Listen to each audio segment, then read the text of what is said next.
ओम शांति। गीता का 18वां अध्याय कल से आगे। 72वां श्लोक। कृष्ण भगवान अर्जुन को पूछ रहे हैं कि अर्जुन, क्या एकाग्रचित्त होकर तूने मेरा ज्ञान सुना और उसको सुनकर तेरा मोह नष्ट हुआ या नहीं? एकाग्र भाव से जब तूने सुना होगा तो तेरे भीतर गुण आए बिना रह ही नहीं सकता। जो दवाई के साथ परहेज भी करता है उसको हो नहीं सकता कि रोग ना हटे। कृष्ण कहते हैं कि सत्संग में सुनना कोई खास बात नहीं है, क्योंकि वो तो अपने आप ही सुनाई देता है। पर उस समय अगर आपका चित्त एकाग्र नहीं होगा तब असर नहीं होगा।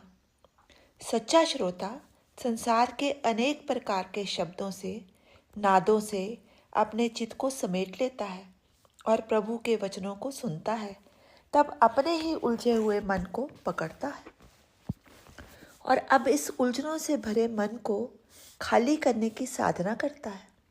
धीरे धीरे सत्संग का असर होता है और चित्त की वृत्तियां समेटने लगता है। इधर उधर दौड़ने वाले मन को लगाम लगा लेता है। इससे पहले हमें भान ही नहीं था कि हमारा चित्त कितना फितूर से भरा हुआ था या इधर उधर देवी देवताओं में भटक रहा था। पर अब धीरे धीरे ज्ञान से सब छूट रहा है, सहज रूप में छूट रहा है। सब वहमों से मुक्त होकर मैं ईश्वर की ओर यात्रा कर रहा हूँ। परमात्मा मेरी मदद करना, सत्य प्राप्ति में मुझे तेरी सहायता व मदद की व कृपा की आवश्यकता है। सत्संग का पानी पी पी कर मेरा सब कुछ शांत हो रहा है। अर्जुन मानसिक रोगी था, जिसके मोह रूपी रोग का निवारण करने के लिए कृष्ण ने गीता का ज्ञान दिया था। इसी प्रकार गुरुजी ने भी हमारा मोह नष्ट करने के लिए हमें गीता का ज्ञान दिया। आगे 73वां श्लोक।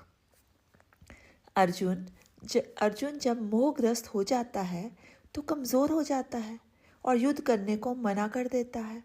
हम सब संसार के प्राणी इसी प्रकार मोहग्रस्त होते हैं और निरंतर इस मोह के कारण आत्मा को कमज़ोर ही बनाते चले जाते हैं।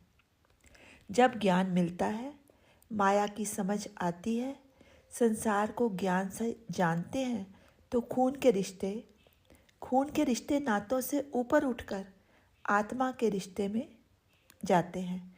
तब सब में परमात्मा का दर्शन कर संसार में सत्य की खोज करता चला जाता है। बाहर की सत्य की खोज, भीतर की आत्मा की खोज। जब दोनों ही खोज का मार्ग मिल जाता है तो साधना में, एकांत में, शांत में जीवन जीता है। अब सबकी हलचल बंद, मन, बुद्धि व इंद्रियों की हलचल बंद हो गई। सब कुछ ईश्वर को अर्पण हो चुका। हर कर्म ईश्वर के लिए हो गया।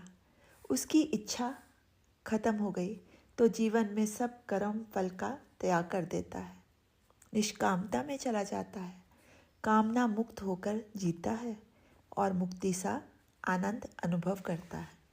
आगे 76वां श्लोक। आज के सत्संग में बताया कि धृतराष्ट्र यानी कि काया, संजय यानी मन, अर्जुन यानी बुद्धि, कृष्ण यानी आत्मा, ये चारों पात्र हमारे जीवन में ही हैं। कृष्ण और अर्जुन के संवाद को संजय ने सुना, मन को एकाग्र करके सुना और बार बार हर्षित भी हो रहा है। कुरुक्षेत्र की भूमि पर अहंकार से भरे लोग थे। इसी प्रकार जब हम अहंकार से बढ़ जाते हैं तो अंधे हो जाते हैं। जहाँ समझ होगी वहाँ समझौता होगा, शांति होगी। इसलिए हे अर्जुन, तू अपने जीवन में संकल्प कर और संकल्प उच्च से उच्च होना चाहिए। परमात्मा तब तू सभी शक्तियों को समेट कर, एकाग्र करके, फोर्स बनाकर इसी तीव्र गति वाले मन के द्वारा परमात्मा की ओर अग्रसर होगा। आगे 77वां श्लोक। संजय के इस कोरे चित्त पर भगवान के विश्व रूप की तस्वीर बन गई। इस प्रकार जिस भी भगत के हृदय में गीता ज्ञान की तस्वीर उतर जाएगी, उसे गीता रखने की जरूरत नहीं पड़ेगी। संजय वह पात्र है जिसने कहा नहीं था, मुझे उपदेश दो, दर्शन दो। संजय केवल एकाग्रचित्त होकर सुन रहा था, कामना रहित था। इसलिए उसे ये कृष्ण का विश्व रूप दर्शन ज्ञान आनंद दे रहा था। वो उसको बार बार याद करके हर्षित हो रहा है। आनंद व हर्ष को वो शब्दों में बयान नहीं कर रहा है। संजय की दशा और है और अर्जुन की दशा और है। एक विश्वरूप दर्शन को देख भयभीत हो रहा है। प्रलय स्वरूप को देखकर अर्जुन भयभीत हो रहा है, पर कृष्ण वही है, दर्शन भी वही है। एक भयभीत हो रहा है, दूसरा हर्षित हो रहा है।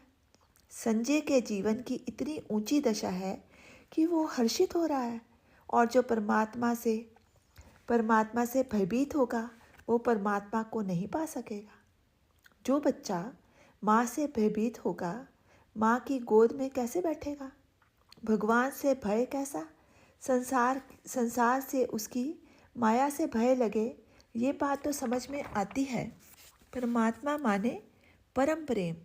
जिस पर परमात्मा परम प्रेम करता है, जिसका उससे निकट संबंध होगा, उसे भय क्यों लगेगा? संजय ने अवश्य ही परमात्मा के प्रेम को जीवन में उतारा, परमात्मा से अधिक प्रीत की, इसीलिए याद कर करके हर्षित हो रहा है। ओम शांति। कल से गीता का 6वां अध्याय।